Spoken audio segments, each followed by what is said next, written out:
অস্ট্রেলিয়াকে white wash করার মিশনে আজ মাঠে নামছে বাংলাদেশ।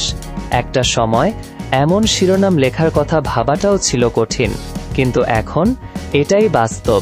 এটাই বর্তমান বাংলাদেশের ওয়ানডে ক্রিকেট। ওয়ানডে ফরম্যাট নিয়ে যে দুশ্চিন্তার কালো মেঘ জমেছিল বাংলাদেশের ক্রিকেট আকাশে, সেটা অনেকটাই সরে গেছে। টানা 4টি ওয়ানডে সিরিজ জয়ের পর আত্মবিশ্বাসে টইটম্বুর টাইগাররা। বিশেষ করে ঘরের মাঠে বাংলাদেশ যেন ফিরে পেয়েছে নিজেদের চেনা রূপ।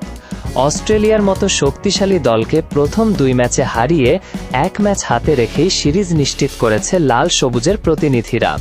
আর তাই এখন সামনে নতুন লক্ষ্য, হোয়াইট ওয়াশ। বাংলাদেশের বোলাররা পুরো সিরিজ জুড়েই ছিলেন দুর্দান্ত। পেস হোক কিংবা স্পিন, প্রতিপক্ষ ব্যাটারদের উপর আধিপত্য ছিল চোখে পড়ার মতো। তবে শুধু বোলিং নয়, ব্যাটিং ইউনিটও দেখিয়েছে দারুণ পরিণতিবোধ। যদিও ব্যাটিংয়ে এখনও কিছু প্রশ্ন রয়ে গেছে।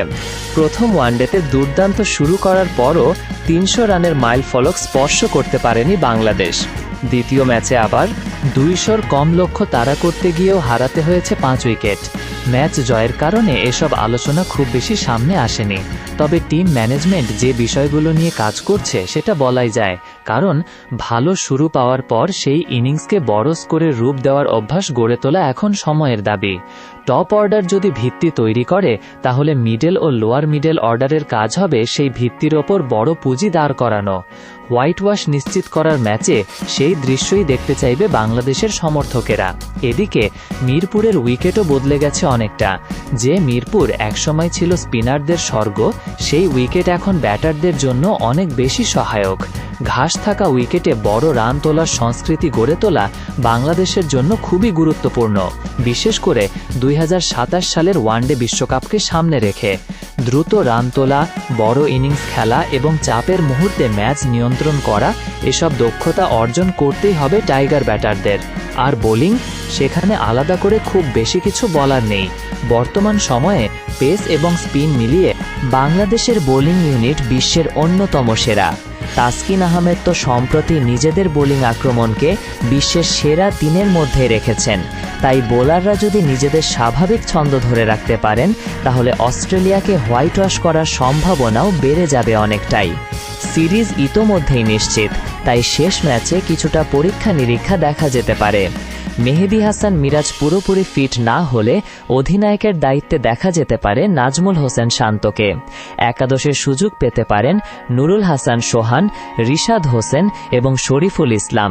সেক্ষেত্রে বাইরে থাকতে হতে পারে তানভীর ইসলাম, মেহেদী হাসান মিরাজ এবং 3 পেসারের মধ্যে যে কোনো একজনকে। আবার শেষ মুহূর্তে স্কোয়াডে ডাক পেয়েছেন শেখ মেহেদী হাসান। তারও 11 জনের দলে থাকার জোর পসিবিলিটি রয়েছে। এখন চলুন দেখে নেওয়া যাক অস্ট্রেলিয়াকে হোয়াইট ওয়াশ করার মিশনে বাংলাদেশের সম্ভাব্য সেরা একাদশ। তানজিদ হাসান তামিম, সৌম্য সরকার, নাজমুল হোসেন শান্ত অধিনায়ক, লিটন দাস উইকেট রক্ষক, তাওহিদ হৃদয়, মোসাদ্দেক হোসেন সৈকত, নুরুল হাসান সোহান অথবা শেখ মেহেদী, রিশাদ হোসেন, তাসকিন আহমেদ, নাহিদ রানা অথবা শরীফুল ইসলাম এবং মোস্তাফিজুর রহমান। আপনার মতে বাংলাদেশ কি অস্ট্রেলিয়াকে হোয়াইট ওয়াশ করতে পারবে? আর এই ম্যাচে কার ব্যাট থেকে আসবে সবচেয়ে বড় ইনিংস? কমেন্টে আপনার মতামত জানিয়ে দিন।